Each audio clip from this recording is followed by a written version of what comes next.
Hey there, Internet. Welcome back to What's the Points? I'm Mike. I wanted to talk to you about Hilton today and why I might end up choosing them over Hyatt, and why I just made a somewhat crazy speculative points purchase. So if that sounds interesting to you, stick around, and if this brings any value to your traveling game, feel free to give me a like and a subscribe. Would super appreciate it.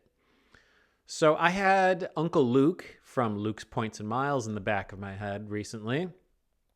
I've been following all of the deals and such that are available in December. And one of them right now, which usually happens a couple times a year at least, is Hilton has points on sale for half a penny each.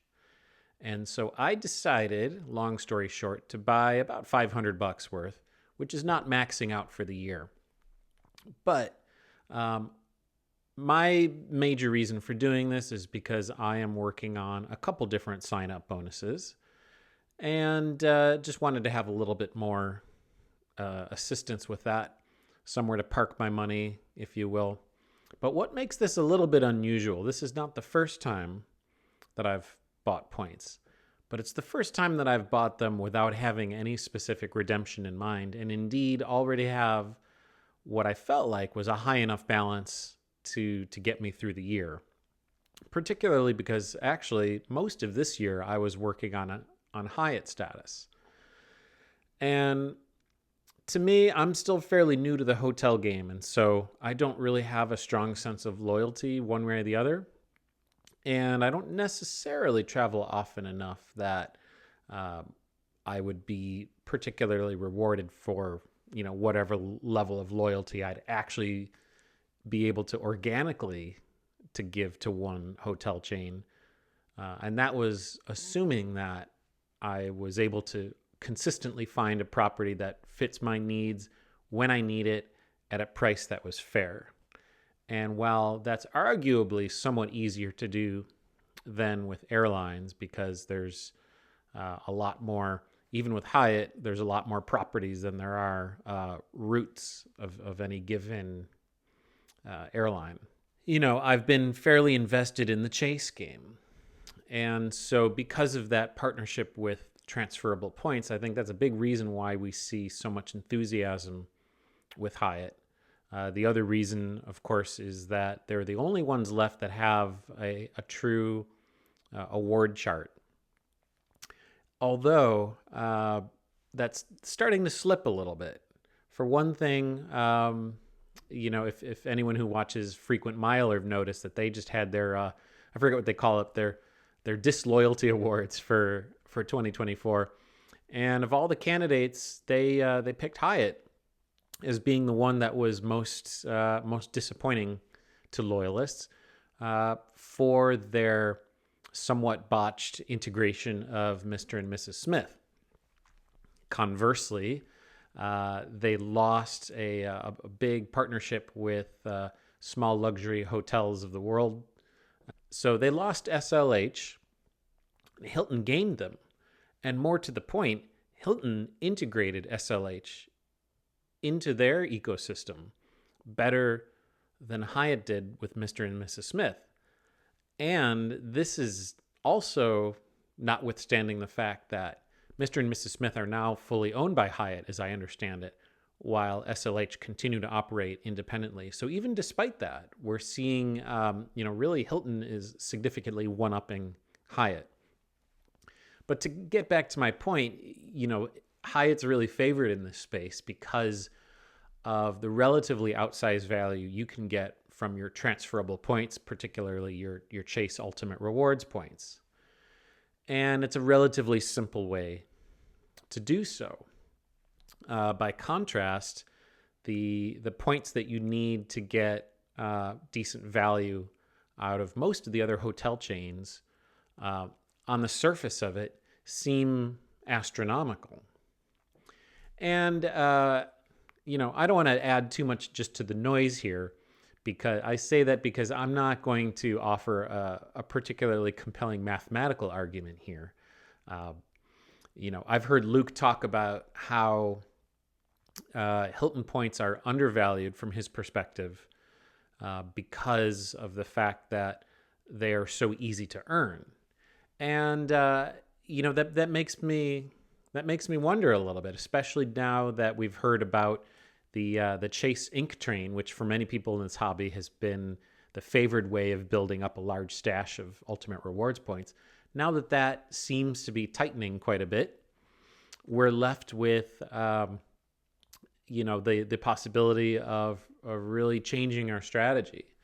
And so even though I earned top tier globalist status with Hyatt through the end of next year, it's not what they call a true globalist. It's globalist light. There was a corporate status challenge that I was able to take advantage of. And so for only 20 nights in the span of 3 months, which in and of itself actually was not easy to do for me, I was able to achieve globalist, but it's globalist light because you don't get any of the valuable milestones. The milestones, particularly in my opinion, really at 40 is when 40 is when you get the Suite Upgrade Award and the Guest of Honor, which allows you globalist for one full stay.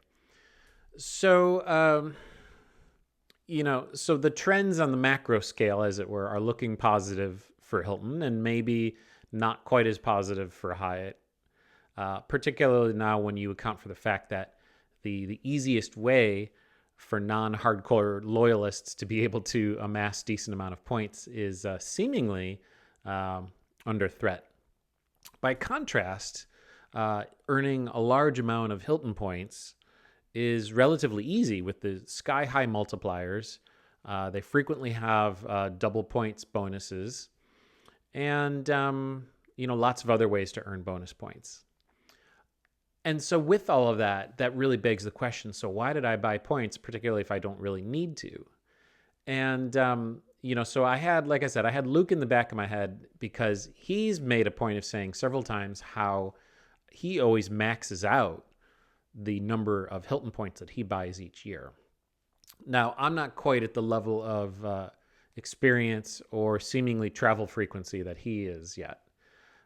However, the way I looked at it is, well, it'll be pretty hard to not at least be able to get half a cent for these points. And I suppose looking at it from another angle, I was thinking, and maybe this is the fallacy of logic here, maybe in reverse in terms of the points not being worth too much.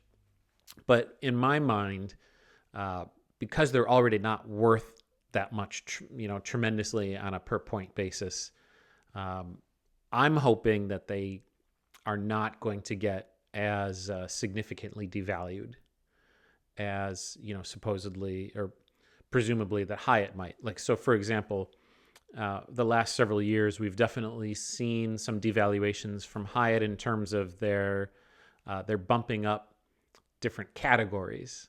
So as you know, they have category 1 through 8, and there's a certain min and max number of points that you can pay for a certain category. And more to the point, their free night certificates typically cap out at category 4.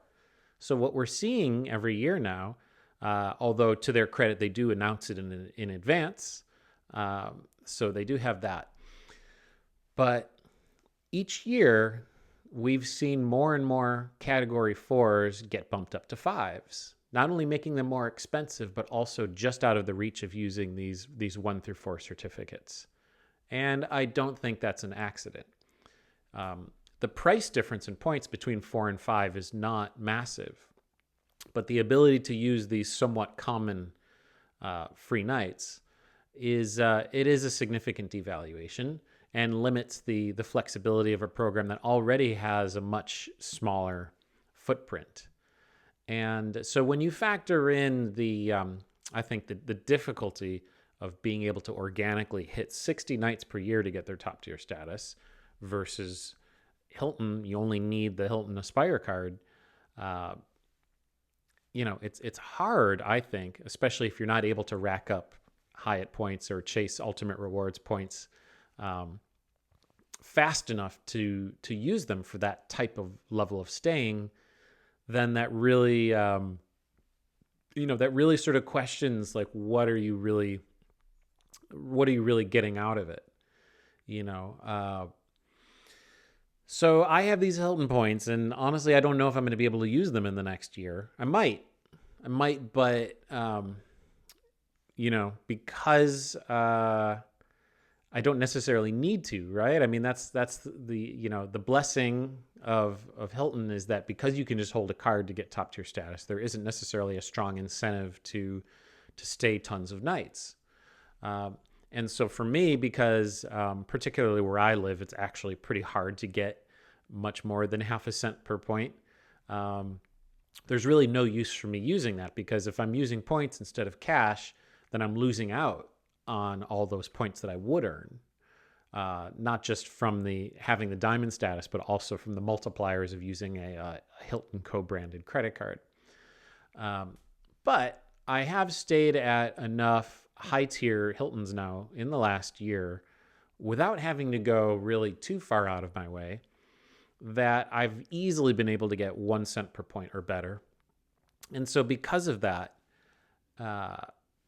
it made sense to me. And the risk of losing some money there, it's there. It's not something that I really recommend for anyone that doesn't have a really solid reason for doing so. And that was really the genesis for me making this video. I mean, sure, I wanted to do yet another Hilton versus Hyatt comparison. And this is just kind of a broad overview from the perspective of someone who's still fairly new to the hotel game, if not necessarily traveling in points and miles, and just to kind of update everyone on where my thinking is and what my strategy for 2025 will be, which to the point is I'm going to be looking for more Hiltons to stay at, and I'm not necessarily going to worry as much about having to find a Hyatt to stay at, particularly because I know there's almost no way that I'm going to requalify for Globalist for next year. I'd have a hard time even hitting that 40-night threshold, honestly. And so therefore, unless I'm really just trying to milk the benefit of Globalist, there isn't necessarily a much stronger reason for doing that. And, the main reason I got it was because I wanted to see how often can I get suite upgrades. And I don't have enough data to report out on that yet. What I hope I can do next year is stay at enough mid to high tier properties in both Hilton and Hyatt and let you guys know which ones have I been more successful at getting suite upgrades at. And, obviously it makes a big difference whether they're domestic or international. We all know that you're more likely to get status-based upgrades abroad. And I will have some international travel, but not a ton. And so, for me, domestic travel is a big piece of this game. And so because of that, and because I don't necessarily expect to consistently get much better upgrades from Hyatt than I do from Hilton, even despite the relative ease that you can get Hilton status, I still don't expect there to be a huge difference. That's my prediction. And maybe I'll be proved wrong. I put a lot of work into and a fair number of cash stays because, again, I don't know what it is about the West Coast, but finding good value for your points at mid-tier properties is particularly challenging here. Is it any easier with Hyatt than Hilton? It might be. I think for Hilton, you tend to only get reliably good value at the upper end, whereas Hyatt, you can find good value at any of their tiers, but that's not guaranteed. And there's a little bit of randomness to it, especially in higher cost of living areas. So that's the challenge that I'm working with right now. And so if the suite upgrades aren't necessarily better between the two of them, then I don't know. I don't know if the status benefits are really going to be significantly different because with both programs, you get a certain amount of free food. club access and those kinds of things. So, that's something that we're going to find out. So for now, I'm sitting on, how many do I have? I've got like 350,000 or so Hilton points. Previously, I had about 270. So that's a good amount. But on the other hand, staying at top tier properties, even finding a standard room, that could be 120. And now from what I've been hearing, actually, that can go up to 150, I've heard. So maybe that's a little bit of devaluation. If anyone who's more familiar with the Hilton system than me is familiar with whether or not there has been a devaluation at the top end, whether indeed, the maximum amount that you can pay for a standard room has gone from 120 to 150, feel free to let me know in the comments. And what's your take on all of this? When is it appropriate to speculatively buy points? When is it advisable not to? And what's your take on Hilton versus Hyatt? Hope you all have a great rest of your year and take care. Ciao.